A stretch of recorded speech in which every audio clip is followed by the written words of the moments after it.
second video, probably in a series of 4, on the American Revolution. We ended last time with the French and Indian War, which becomes the trigger for the American Revolution in many different ways. Number one, it gives us a little bit of practice. Number two, the problems that arose directly out of the French and Indian War create the conditions for the American Revolution. The immediate result, because no wars are cheap, is that Britain is dead broke. She is up to her eyeballs in debt from the French and Indian War, which lasts 7 to 9 years, depending on which part of the world you're in. Okay? And the first thing she has to do is create some way to gain revenue.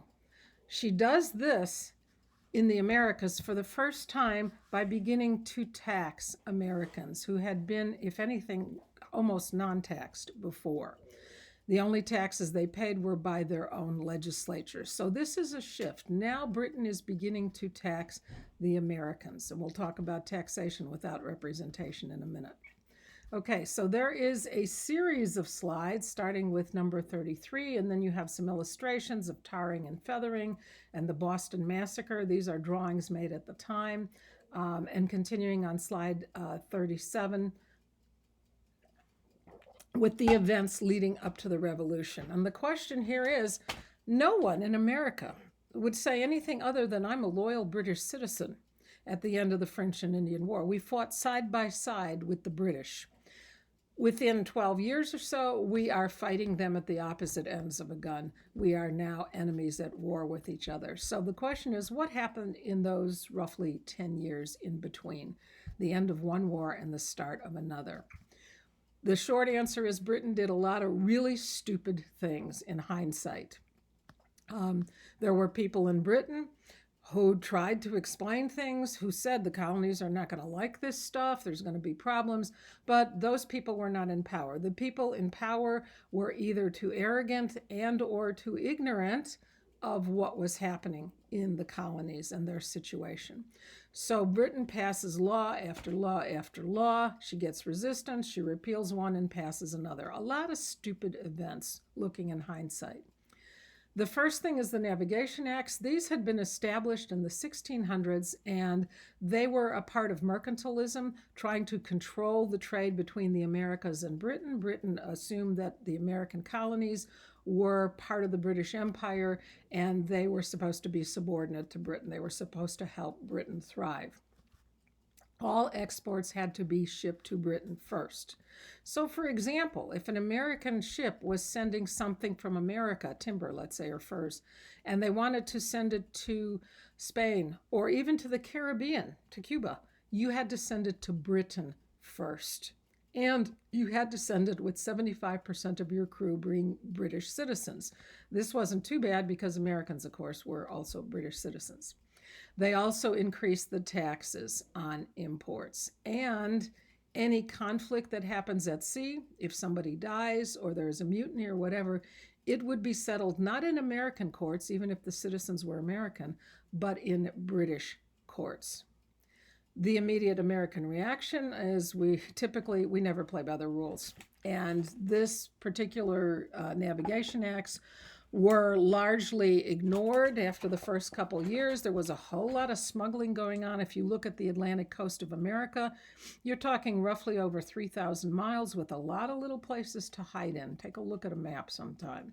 This was almost impossible for Britain to enforce. But she let it slide until after the French and Indian War, when she begins to enforce the Navigation Acts because she's desperate for the revenue. Another act passed immediately after the French and Indian War was the Sugar Act, which is, if you look at the names of these things, you can do flashcards, but the names pretty much tell you what's going on. The Sugar Act was a high tax on sugar, almost all of which was imported into the Americas from British colonies in the Caribbean that produce sugar. Okay, this is the first time you begin to get kickback and resistance. Sugar, of course, we're all sugar junkies, so Americans were eating a lot of sugar at the time. Sugar and meat was the basic American diet. And Also, sugar was distilled into, big surprise, rum, which was the drink of the time. So, probably more than the sugar in the diet was the sugar in the rum that was the issue. And sugar was brought to New England and distilled into rum in a number of places. So, Americans immediately resist completely. Um, Britain spent the first year it was enacted in the Sugar Act, they spent 170,000 British pounds, let's say dollars, $170,000, and they collected for that money with their custom inspectors a grand total of $295. So this is not a way to raise revenue, and people began to complain about it and resist it. Sugar Act is repealed in a year, and instead, Britain passes the Stamp Act. And that, again, is just what it says. This creates some real resistance instead of just grumbling and avoiding paying. This turns to violence fairly quickly. If you look at the date of the Stamp Act, it also lasts a year. There was so much resistance, they actually repealed it. This is the first direct British tax without any American input. The purpose of this tax was to pay the British governor's salaries. It was a tax on anything made of paper. So think about it. A will, a document, a newspaper, an ad in a newspaper had to pay a tax. A deck of playing cards had to pay a tax. Anything made of paper, a book. So what group is this going to hit a lot? Number one, the literate, who can complain about it. Printers, lawyers, smaller local government agents, people who are going to be pretty opposed to this thing. It also taxed paper because at that point no colony was producing very much paper. So if you wanted to do anything, any kind of paperwork you needed to do, you had to pay more for it. Any piece of paper that you used had to have an official British seal or stamp on it. Surveys, anything. This hits everybody pretty much every day. The immediate effect is we really started to kick back. We don't like people telling us what to do. John Adams was quoted in Boston. Interestingly enough, his quote was, "We won't be British Negroes. We will not be slaves to the British." Interesting quote. John Adams, of course, did not own slaves. I don't hear the same thing from people in South Carolina or Virginia. First thing that happens, as far as I know, this is the first boycott in American history, and certainly in American history, possibly in world history. I have not read of any previous to that.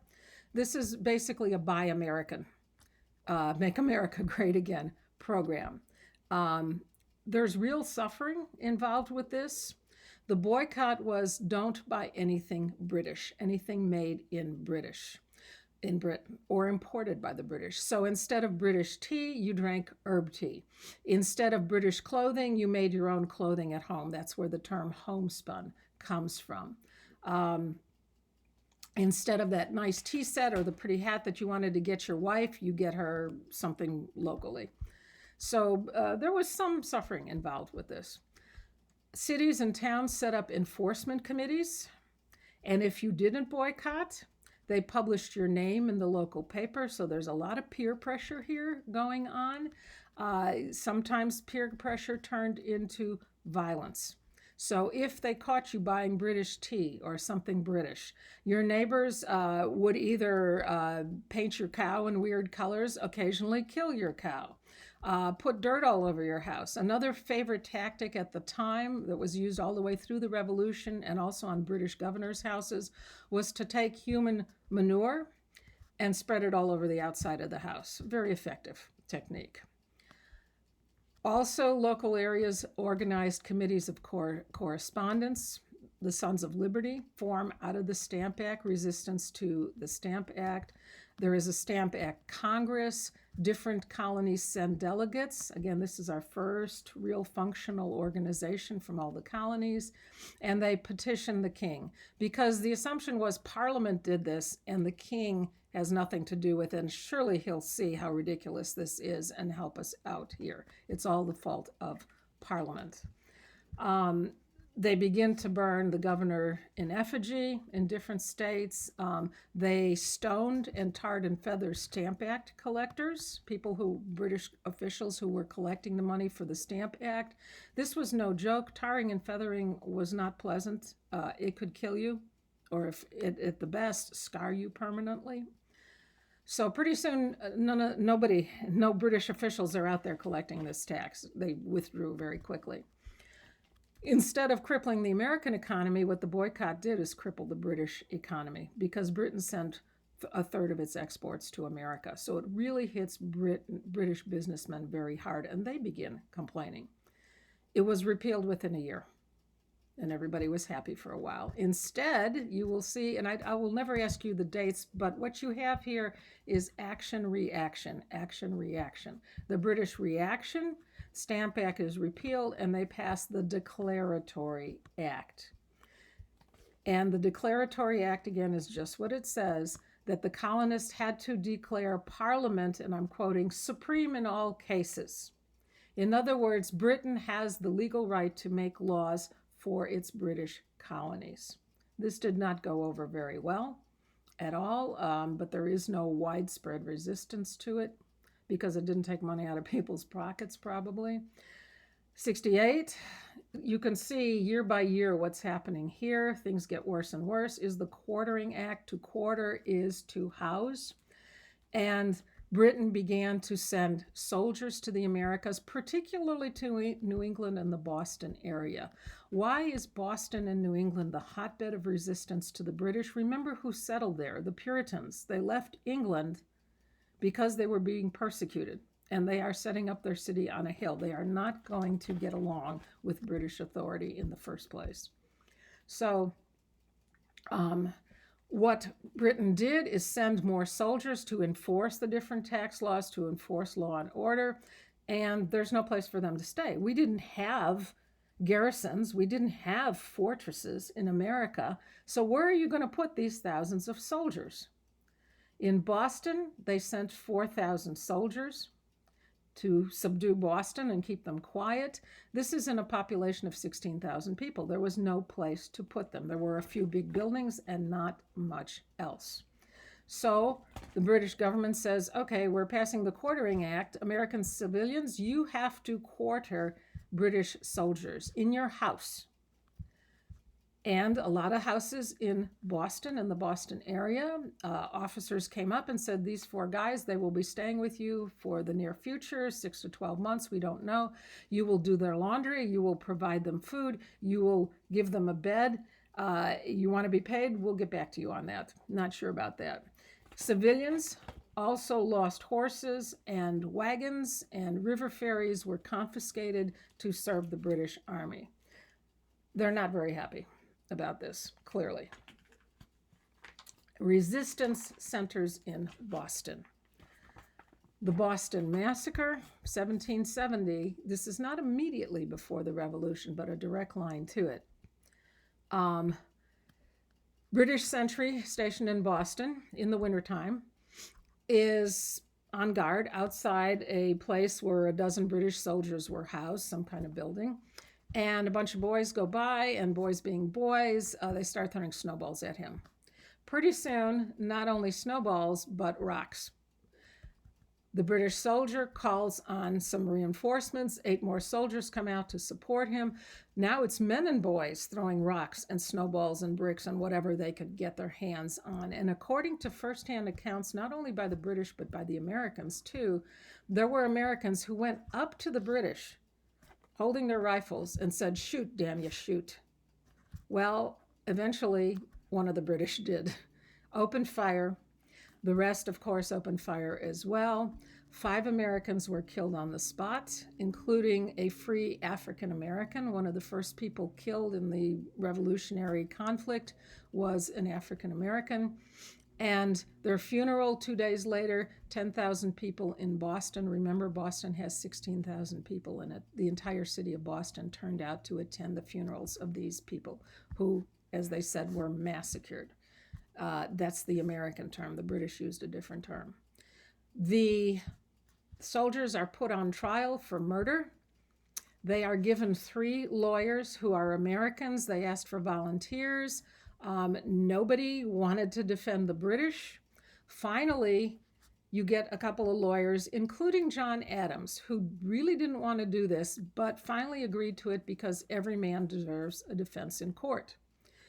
The result of the trial, 6 were acquitted, 2 were accused of manslaughter, not a death sentence, and those 2 had their thumbs branded with an M. So basically, John Adams got the British off. People in Boston never forgot this. Later on, people have long memories. Oh, that John Adams, I don't know, he may be a British sympathizer. Remember what he did in the Boston Massacre? A lot of people in Boston never forgot this. Effect of the Boston Massacre, all taxes except the tax on tea are removed, and the tea tax was lowered. In between, the Gaspé was a British revenue tax ship. She was hunting smugglers along the coast of Rhode Island, I believe. She was also raiding farms and looking for problems. She ran aground accidentally off the coast of Rhode Island, and her crew evacuated, and overnight, Americans in the area burned the British ship to the waterline. They burned the thing to pieces. This is a direct attack, of course, on British authority. The Tea Act, 73, in May, in the summer. Now, the tea tax had been lowered, and it was the only tax at this point that Americans were paying. But at this point, it's a matter of principle. They don't care about the money. It's the idea of who gets the right to tax who. Britain was selling tea cheaper to Americans than Americans could sell it or in their own stores, and then they could buy it from the Dutch. So this is not a money issue. It undercut American merchants. And as one American merchant said, we honestly smuggle our tea. One night, Boston Harbor, there is a spontaneous rally of about 2,000 men, all men, and they board a British ship that had anchored in the harbor that had 342 large cases, big wooden cases of tea, something like almost 100,000 pounds of tea, 50 tons of tea. The British had not landed the tea. They were worried about how they were going to handle it in Boston. The people in Boston took care of this. In other colonies, the tea was landed and stored in warehouses. In one colony, the British ship with tea was sent back to England without being unloaded. But in Boston, for 3 hours, they dumped the tea in the harbor. This is the interesting facts that we never hear about. Great event. Everybody in world history knows that, what happened in Boston Harbor.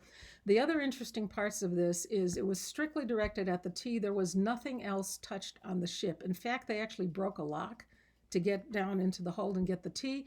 They went back the next day and replaced the lock, the broken lock on the ship. So it was just targeted at the tea.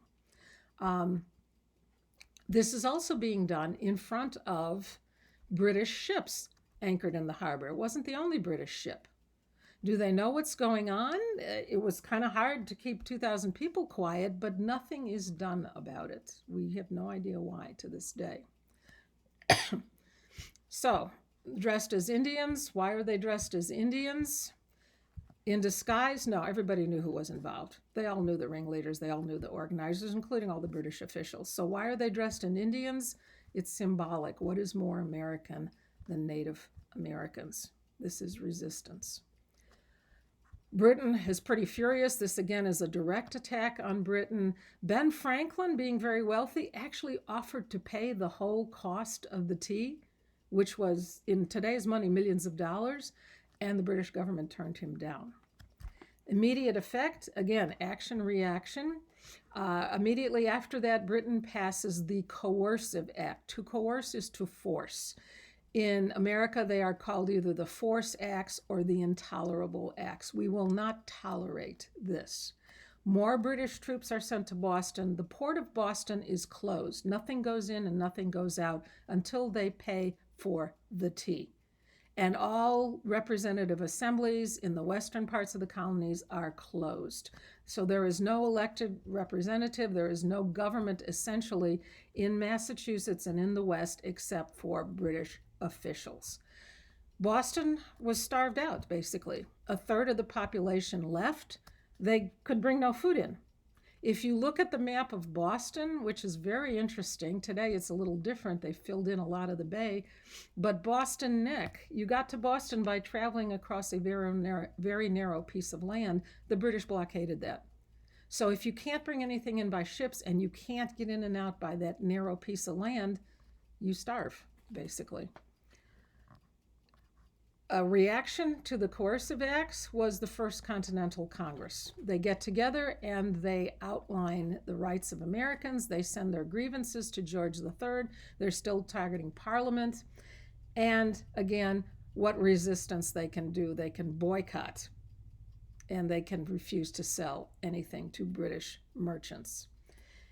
Very effective, again. In 6 months, there are 300 trading ships in Britain that are up for sale because they're going bankrupt. The First Continental Congress is also the first time that they taxed. They decided to tax American citizens to pay for militias and material for militias, but Americans are willing to pay that because those are our own representatives there. Prohibitory Act, 1775, we're getting closer here. Britain blockaded all American ports, not just Boston. And any American ship they found on the Atlantic, they could seize it as British property. Second Continental Congress is an immediate reaction to this, and the Second Continental Congress begins to organize for war. They are gathering supplies, they are creating an independent government, they are printing their own money. Lexington and Concord, the last couple of slides in there, are April of 75. And the British found out through an informer that the Americans had stockpiled a lot of stuff in the town of Concord, which was about 30 miles from Boston. So one morning they send a whole bunch of troops out. 700 British troops are sent out to seize this stockpile that the Americans have put together for their militia. Lexington, halfway to Concord, there are 77 Americans who gather on the Lexington Green, on the open area in the middle of town. These are farmers. These are not soldiers. They are not even members of the militia. They are local farmers who are told that, oops, hang on. I think I got an echo here. There we go. The cell phone's echoing. Who are told that the British are coming, and what they do is spontaneously gather, 77 of them. Everybody in America has a gun, remember, and they face off the British. They are told to disperse several times. No one knows where the shot came from. The assumption is some farmhouse nearby. Somebody opened fire on the British, but we do not know. Both sides opened fire. 8 Americans killed immediately, 10 wounded, including another free African American. Number of British wounded, some killed. They march on to Concord to seize the supplies. In Concord, they are met by armed resistance. They retreat. They go back to Boston. Along the way, this is guerrilla warfare. Americans behind walls, behind trees, begin to snipe and attack at the British. By the time the British get back to Boston, there are dozens killed and injured. Along the way, 95 Americans killed as well. This is an American guerrilla ambush. 73 dead, British dead, 95 Americans. So pretty bloody on both sides. We are now at war with Britain. Blood has been spilled, and we declare war. The whole issue with war is over what? Over taxation without representation. Americans were very lightly taxed, hardly taxed at all. So what are we complaining about? We were not revolting to be free, but to keep our freedoms. We had freedom. Neither side understood the other side or recognized the other. Okay, and George III is the wrong man at the wrong time to be king. Colonies set their own taxes. collected their own taxes. Now, for the first time in the last 10 years, Britain is collecting and setting taxes. And taxation without representation. The taxation part is not true. That's a myth. For every dollar that a person in Britain spent in taxes, Americans spent 5 cents. They were the lightliest taxed people in the British Empire. The issue is the representation. We had nobody in Parliament to vote or to speak out. We had no representation. So that half of the taxation without representation is true. We didn't even have a non-voting representative there. Of course, 95% of people in Britain also didn't vote, but that was not the issue. Americans are used to voting. The issue is who has the power to tax. We were not fighting for independence in the beginning. We were fighting for local self-government. And again, America, except for parts of the South, 95% rural and middle class. We were massively under-taxed at the time. So America, in that slide there, this is a worldwide event. It is the first war for an idea, not just power, not just turf. Most wars are who gets what. This is an idea. Americans are not asking for more land. They're not asking for anything from Britain. We want self-taxation. It is the first time a large republic is set up over a very large area. If you remember, in ancient Greece, these are very small city-states. It is the first secular government. There is no state religion, for obvious reasons. Which one are you going to pick? There were too many in America. It is the first time you have a strong central government with strong state and local government as well. This was not an issue before the American Revolution. Everybody had a king. There's no local power with a king. Whatever he decides, that goes. In America, they set up a balance between big federal power and local power. It is the first government also that tolerates dissent. We allowed conflicting opinions. We allowed criticism of the government. Hello, does any of this sound familiar? If you criticized the King of England, you ended up in jail or off with your head. We, from the beginning, encouraged and allowed criticism of our government. That is American, not criticizing.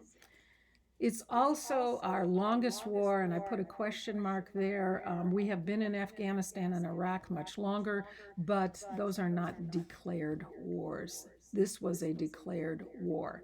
And the combat lasts from April of 76 to October of 81, but the treaty is not signed to 83. This is an 8-year war. Remember, the lifespan of these people is about 45 years. So for some people, this is their entire adult life. It is also the template and the model for all of the revolutions that follow. French Revolution is only about 10 years after. The Spanish colonies in Central South America all revolted. Russia, China, Vietnam, all colonies began to revolt, but we were the first. We were the template. We were the pioneers in this. And this is a great American moment. We did a great thing for the rest of the world. So we will now enter the war, talk about the lineup on both sides and a few of the key battles in the next video. Take care.